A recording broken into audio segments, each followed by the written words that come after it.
esperándolo en la plaza de Santa María Mayor. Mira esta imagen, Ramón, donde abandona el Vaticano, el Papa. En este minuto, aquí está saliendo por la puerta del Perugino,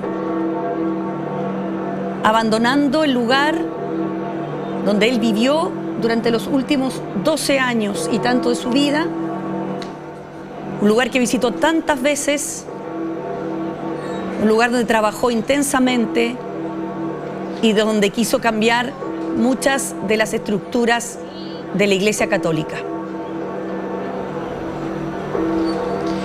Mónica, y esto es tan inédito para los tiempos modernos, porque el último papa que fue enterrado fuera de los muros del Vaticano fue León XIII, pero fue en el año 1903 y fue trasladado hasta San Juan de Letrán, que es otra basílica que queda cercana también a la que nos encontramos en el día de hoy, donde va a ser enterrado el Papa Francisco. Allí, en esa basílica de San Juan de Letrán, dicho sea de paso, hay 22 papas que han sido enterrados en este lugar. Y aquí, donde va a llegar Francisco, hay 7 que han sido enterrados anteriormente: Honorio III, Nicolás IV, San Pío V, Sixto V, Clemente VIII, Clemente IX y Pablo V. Y de esa manera entonces Francisco I se va a transformar en el Papa número 8 que va a ser enterrado en esta basílica. Estamos siguiendo la transmisión que nos entrega el Vaticano. Esta es una transmisión oficial del Vaticano que estamos compartiendo con ustedes a través de Canal 13, de 13 en vivo, nuestras plataformas digitales, y escuchamos los aplausos de la gente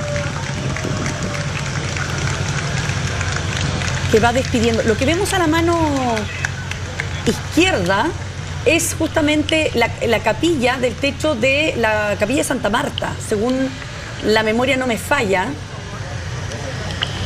El auditorio Santa Marta es el que está ahí, y al ladito del auditorio Santa Marta es donde estaba la casa Santa Marta, donde vivía el Papa.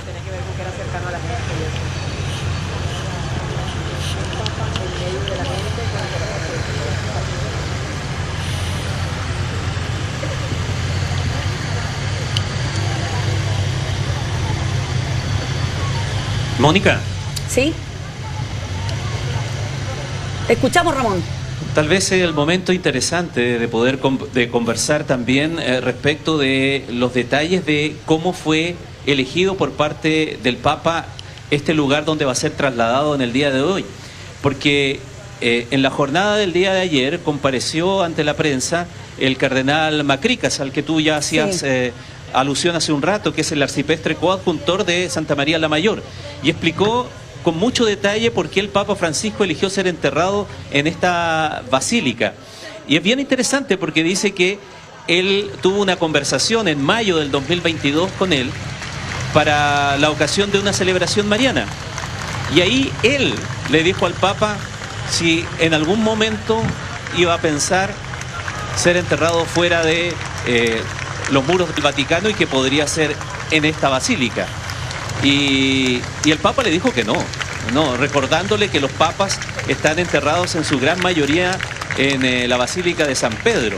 Sin embargo, una semana después lo llamó y le dijo al Papa: la Virgen me ha dicho prepara la tumba. Y más tarde le dijo que estaba contento porque la Virgen no se había olvidado de él y simplemente le agregó: busca un lugar para mi tumba porque quiero que me entierren en esa basílica. Mayo del 2022.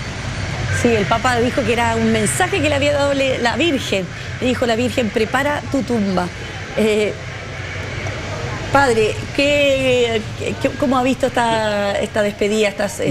Me sonreía de lo último que decía Ramón, porque como muchas otras veces parece que Jorge Mario Bergoglio le dijo que no al sacristán de Santa María la Mayor, pero el Papa a la semana le dice que sí. Que sí. Hay algo ahí como de el Papa, él mismo lo ha reconocido, ha pedido perdón por eso, parte de su testarudez, a veces su genio, pero al final del día, algo lo que dijo en la homilía, quien presidió el funeral, atento a los signos de los tiempos, que es algo muy del Concilio Vaticano II, pero atento a la realidad de las personas, a los sucesos históricos, y desde allí tomar decisiones. Probablemente esta conversación, estar atento con este hombre, este padre de la Santa María la Mayor, le lleva a tomar la decisión de decir, mira, tiene todo el sentido que, además de la parte espiritual, por supuesto, lo que él reconoce. Claro, tenía su personalidad, su perso el Papa. Totalmente, totalmente. Todo el mundo que he conversado y que yo no tuve la posibilidad de conocerlo, pero toda la gente que lo conoció me cuenta eso, que tenía una personalidad muy espontánea, era divertido, pero mal genio también. O sea, era una persona que no se excluía de sentir lo que sentía, de que si estaba enfermo, o sea, de no mostrarse como un ser superior en ningún aspecto, sino una persona muy humana como somos todos, con nuestros más, con nuestros menos, un papa que pidió perdón, un papa que reconoció cuando metía la pata, un papa que podremos recordar como muy humano de alguna manera. Y muy cercano. Yo creo que una de las cosas que yo personalmente lo pude conocer una vez brevemente como arzobispo de Buenos Aires, no como papa, pero seguí muy de cerca las visitas que él tuvo en todos sus viajes apostólicos. Siempre pidió reunirse con la comunidad jesuita de la ciudad más grande normalmente donde visitaba. Él lo hizo acá en Santiago, en la tumba del Padre Hurtado, con los jesuitas de la provincia chilena, pero mientras yo vivía en Estados Unidos, lo hizo con jesuitas en Filadelfia, cuando fue la Jornada Mundial de las Familias, el 2015-16. Y en esos espacios también eran espacios de mucha honestidad. Eso está publicado después, digamos, no es ningún secreto lo que ahí pasaba, pero él sabría mucho con sencillez también con sus hermanos jesuitas, como lo hacía, no tan distinto como lo hacía con la gente normal. Volvemos con Mariana Díaz a las calles del Vaticano. Mariana. Sí, así es. Justo hacer un comentario sobre lo que están hablando, eso de que el Papa trataba de mantener y de ser un hombre normal al fin y al cabo, y es algo que él mantuvo hasta el final, especialmente con su enfermedad, ya que él pidió expresamente que no se omitiera ningún detalle de su enfermedad mientras estuvo hospitalizado durante 38 días. De hecho, todos los días emanaban un parte médico donde comentaban todo lo que a él había pasado durante el día, cuánto había comido, cuándo no había comido, cuándo había tenido crisis respiratorias, cuando llegó incluso a ahogarse con su mismo vómito. Y lo publicaron y lo decían porque el mismo Papa quiso que así fuera, para mantener justamente esa imagen de cercanía con la gente, y es lo que mantuvo hasta el final, Mónica. Sí, una imagen de un Papa muy transparente, que, bueno, hay gente que lo critica justamente porque consideraban que un Papa tiene que quizás no ser tan espontáneo, no decir lo primero que se le ocurría, porque metió las patas muchas veces, hay que decirlo, también, se arrepintió muchas veces también, como cualquier persona, pero claro, hay otros expertos que consideran que el Papa tenía que haber sido un poquito más cuidadoso a veces en cómo decía las cosas y cómo reaccionaba. Pero bueno, el Papa Francisco fue Papa Francisco y vivió en su ley y hizo lo que él llevaba adentro. Claro, él ganó enemigos desde el día número 1, de que entró al Vaticano, ya con el hecho de querer vivir en la Casa Santa Marta y no en el Palacio Apostólico. Los sectores más conservadores dentro y fuera de la Iglesia vieron en eso un gesto que desentonaba muchísimo con el estilo de opulencia que ellos mantenían en ese momento. Entonces, ya desde el momento en que el Papa salió por el balcón de la Basílica de San Pedro y dijo simplemente buenas tardes, ahí ya empezó a generar una cierta estridencia dentro del Vaticano. Pero el Papa móvil está yendo hacia Santa María Mayor y allá está nuestro colega Ramón Ulloa. Sí, para darle cuenta, yo no sé si están recibiendo alternadamente o de manera paralela la imagen que estamos emitiendo desde Ramón, la Plaza de Santa María la Mayor. ¿Por qué? Porque lo que ustedes están viendo allí detrás de esas rejas es que se están colocando las personas que van a recibir el ataúd del Papa Francisco acá. Y que, como lo hemos comentado en días anteriores, Mónica, es un grupo de aproximadamente unas 40 personas que han sido citadas, escogidas e invitadas del mundo de la pobreza, del mundo de las minorías sexuales y de otros grupos que son las que están allí en la reja. Acaban de ingresar, acaba de abrirse una salida para que ellos pudiesen acceder hasta las escalinatas, y la gente reconoció de inmediato, porque esto ha sido muy comentado, ha sido muy bien recibido, y fueron, cuando se percató el público que está aquí, los fieles que están esperando la llegada de la carroza y del cortejo fúnebre, estallaron en aplausos. Y ellos están allí esperando la llegada del Papa, mientras comienzan a llegar también los vehículos que vienen desde el Vaticano, que digamos se vinieron por otro camino, caminos de avanzada también más rápido, por otras calles, para poder estar presentes también aquí en la recepción. Así que comienza a ver, como se ve también aquí en la imagen que emitimos directamente y que lo hacemos paralelamente con la señal oficial que da cuenta del desplazamiento del cortejo por las calles de Roma, de lo que está sucediendo también aquí en este momento, Mónica. Sí, es un grupo que fue seleccionado de gente de escasos recursos, migrantes y transexuales, que son minorías que el Papa defendió, acompañó y que trabajó. Recordemos esta imagen de Sor Genevieve, que es una hermana que es considerada el ángel de los feriantes, los gitanos, los pobres y los transexuales de Ostia, con la cual él tenía una gran amistad y con la cual él trabajó muchísimo, porque el Papa estaba muy preocupado justamente de aquellas personas que normalmente habían sido dejadas de lado por parte de la Iglesia. A lo mejor la Mariana puede identificar más la calle. Yo, para poder ver por dónde va circulando ya el Papa, mi conocimiento es limitado, podría ser la vía del Corso, pero no estoy segura. ¿La conoces? Sí, va pasando de hecho ahora por el lado de la iglesia del Jesús, que es la iglesia de la Compañía de Jesús, la matriz en Roma. Perfecto. Donde está también la comunidad jesuita, donde vivía San Ignacio de Loyola y donde funcionó la curia de los jesuitas. Si no me equivoco, y en un rato más va a doblar seguramente y va a entrar a la Plaza Venecia. A la Plaza Venecia, sí. Efectivamente. Si es que eso ya no ha ocurrido, claro. ¿Tú crees que de alguna manera el Papa algún minuto tuvo aparte de saludarlos obviamente, tuvo algún gesto especial con los jesuitas? ¿Pudieran haber sido los jesuitas privilegiados, por decir de alguna manera? O sea, yo creo que fuimos muy privilegiados en el sentido de que, como decía hace un momento, en cada uno de sus viajes buscó un espacio siempre breve, pero para reunirse con la comunidad jesuita. Y él también tenía, dentro de su modo de gobernar, también tenía buenos aliados, digamos, y personas con las cuales él conversaba.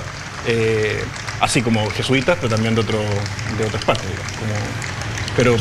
Pero siempre tuvo una relación cercana y con el general de la Compañía de Jesús, el padre Arturo Sosa, que es vecino, digamos, era vecino al lado de la Plaza San Pedro. Siempre él tuvo una deferencia, digamos, hacia el general como papa jesuita, sí. María José. De hecho, perdón. El féretro está siendo llevado a la Basílica de Santa María la Mayor, pero está pasando, tú como historiadora del arte, por los principales monumentos de la ciudad de Roma, ¿no? Es una maravilla, o sea, el solo hecho de poder circular por los vestigios romanos, después pasar por el Coliseo, él es parte de la historia y Roma es parte de él. O sea, imagínate que el día del fallecimiento era el aniversario de la fundación de Roma. Claro, entonces coincide todo coincide. Y Roma lo despide entre medio de sus grandes vestigios arqueológicos fenomenales que todo el mundo busca poder encontrar allá. Así que la despedida es completa, es maravillosamente completa. Perdón, ahora está la iglesia del Jesús, me equivoqué. Sí. Y ahora va a doblar probablemente en las siguientes 2 cuadras, va a doblar hacia la Plaza Venecia. Claro. Pasó por la ¿Dónde está el monumento de Victorio Emanuel? Exactamente, pasó por la Plaza Argentina y ese es el lado de la iglesia del Jesús. Y ahora en un par de cuadras va a doblar hacia la Plaza Venecia. El monumento Vittorio Emanuel es como el altar de la patria, es el símbolo de Italia, el altar de la patria. Ahí estamos viendo el recorrido. Ya está llegando al segundo punto, más o menos. Ahí está el Corso Vittorio Emanuel. Y luego llega a la Plaza Venecia. Claro. Y que es, como yo les comentaba, el monumento conmemorativo de la ciudad de Roma en honor al primer rey de Italia unificada, el rey Víctor Manuel II. Está entre la Plaza Venecia y la colina Capitolina, y es un monumento emblemático de la ciudad de Roma. Claro, ahí está enfrentando el monumento. Ahí va a ir, justamente vamos a ver en pocos instantes este monumento que es enorme y que está como una especie de rotonda ahí en el medio de la ciudad. Ramón Ulloa, volvemos contigo a la Basílica. Lleno de gente el camino, ¿ah? Sí, solamente para señalar y apuntar que esto que estamos viendo a través de la transmisión internacional, estuvimos a punto de no verlo, de no realizarlo. Ahí está el porque Vittorio hasta Emanuele. hace 3 días al menos todavía estaba la duda. Ahí está, justamente. Hace 3 días, Mónica, estuvo la duda de si iba a haber señal oficial para el traslado. En principio, se señalaba que iba a haber una transmisión de la ceremonia fúnebre, luego se iba a cortar la señal para retomar cuando llegase recién aquí a la Basílica de Santa María la Mayor. Pero todo este recorrido implicaba un desafío también en cuanto a la transmisión televisiva, ya lo sabremos nosotros que trabajamos en esto, para que la señal se mantenga nítida y continua durante todo el trayecto, y además de eso combinarlo con el operativo de seguridad, con los más de 4.000 policías que están desplazados por las calles de Roma, más todas las colaboraciones de organismos de seguridad paralelo y de la sociedad civil organizada, que está ayudando para que esto transcurra de la manera que lo estamos viendo, tan solemne, tan limpia, tan nítida y tan emotiva. Sí, avanza el cortejo fúnebre pasando por la vía del Fiore Imperiale, digamos, donde está el Foro Imperial Romano, que son las ruinas romanas que los turistas visitan. Todos aquellos que han ido a Roma han tenido la posibilidad de verla, que están justamente en esa vía a los costados, y es por donde está avanzando. La verdad es que está avanzando bien rápido el cortejo fúnebre, ¿eh?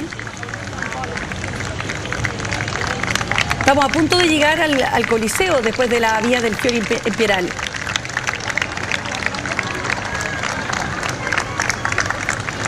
Y hay que mencionar la cantidad de personas que están apostadas a lo largo de todo el recorrido.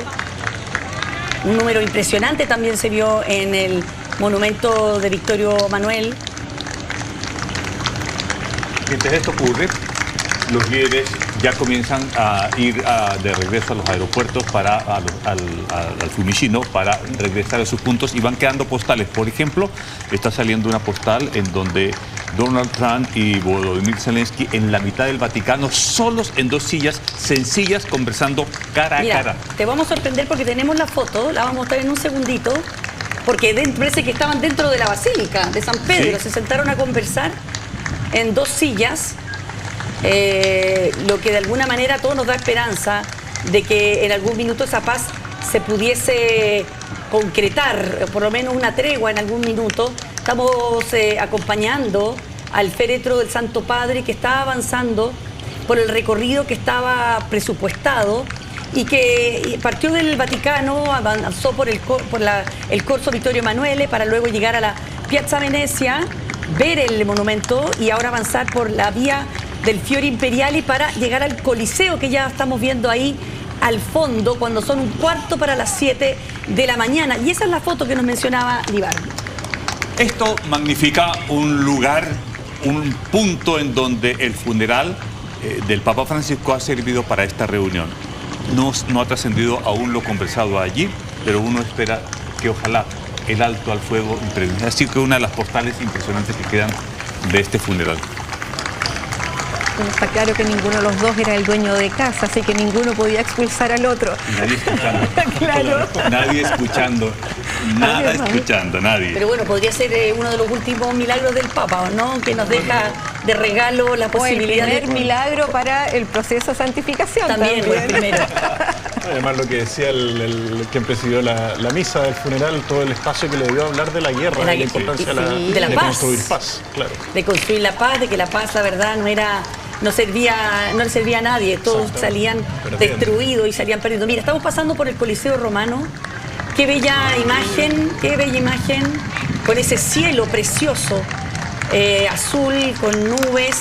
Recordemos que el Coliseo es un anfiteatro de la época del Imperio Romano que fue construido en el siglo I, está ubicado al este del Foro Romano, y es el más grande de los que se construyeron en la época del Imperio Romano. Por Vitruvio I, que en el fondo es el gran arquitecto y constructor de Roma y que dejó un legado que perdura hasta hoy día. Exactamente, un lugar que es de visita obligada y que está construido en mármol traventino, hormigón, madera, ladrillo, piedra de toba, mármol y estuco. Tenía capacidad en su época para 65.000 espectadores. 80 filas de grada tenía el Coliseo Romano. Y además podía tener, era incluso dentro navegable para los barcos cuando habían ciertas ceremonias donde se podían hacer los combates en agua. El Coliseo y el Tíber. Así es. Así mismo. Bueno, para el poeta Quevedo. se usó durante casi 5 siglos y ahí se celebraron los últimos juegos de la historia en el siglo VI, bastante más tarde que la fecha tradicional que trajo el Imperio Romano. El vehículo y el cortejo del Papa sigue avanzando. Rápidamente, Rápidamente, yo creo que va bastante rápido, tal cual habían ellos prometido. No tomé yo la hora de la salida, desafortunadamente, no nos fijamos la hora que salió del Vaticano. Estábamos 40 minutos, ¿no? Sí, dijeron que se iba a demorar entre 30 y 40 minutos en llegar a la Basílica. Y estamos ya llegando a la Vía Laticana. Mariana, te escuchamos. Sí, ¿están ahí? Sí, claro. Bueno, ahí veíamos una imagen emblemática e inédita aquí en Roma, porque, claro, si bien otros papas habían sido enterrados fuera de la Basílica de San Pedro, esto que estamos viendo ahora, este recorrido por Roma, no se había realizado nunca. En otras ocasiones se había hecho de noche, en secreto, y esta es la primera vez que la capital italiana al completo, yo me atrevería a decir, porque hay muchísima gente, se despide del Papa que hace un recorrido también emblemático y muy importante para la capital italiana. Como veíamos, pasa por la vía Vittorio Emanuele, llega al altar de la patria, símbolo también de Roma y de Italia, de la República Italiana. Pasa por la vía de los foros imperiales para llegar al Coliseo, la última etapa del Vía Crucis. Entonces, a propósito, pasa por ahí, tiene que pasar por ahí el Papa antes de tomar, como tú decías, Mónica, Vía Laticana y después doblar por otra calle que se llama Vía Merulana hasta llegar donde está Ramón en la Basílica de Santa María Mayor. Ya quedan pocos metros hasta llegar a esa basílica y es inédito lo que se ve en este momento aquí en Roma. Sí, la Vía Laticana es una calzada romana antigua que salía de Roma. Eso era el exterior de Roma en una época y que ahora es parte de la ciudad, pero era una ciudad que llevaba a otra antigua ciudad que se llamaba Lavici, por eso es la Vía Laticana. Estamos viendo imágenes en paralelo ahí de los preparativos, están esperando ya al Papa, ¿no? En la puerta de la Basílica, Ramón. Así es, está todo dispuesto aquí y comenzamos a escuchar ya los aplausos, el helicóptero que está muy cerca de nosotros, por lo tanto estamos ya enfilando a los últimos metros para que llegue el cortejo hasta este lugar. En la imagen paralela, que es la imagen no oficial, sino la imagen exclusiva de Tele 13, del 13, ustedes ven que está allí dispuesto el personal con una especie de tarima que va a ser un soporte para sacar el féretro desde el Papa móvil y de esa manera conducirlo hacia el interior. Las personas de las que hemos estado hablando, que este grupo que ha sido invitado para recibir al Papa, cada uno está con una flor blanca. Ese ha sido un signo también que se ha señalado como oficialmente pensado para la despedida del Papa por parte de este grupo, tal vez más alejado siempre de la Iglesia, pero que el Papa quería profundamente acercarlos, quería profundamente que se sintieran acogidos por la Iglesia Católica y de esa manera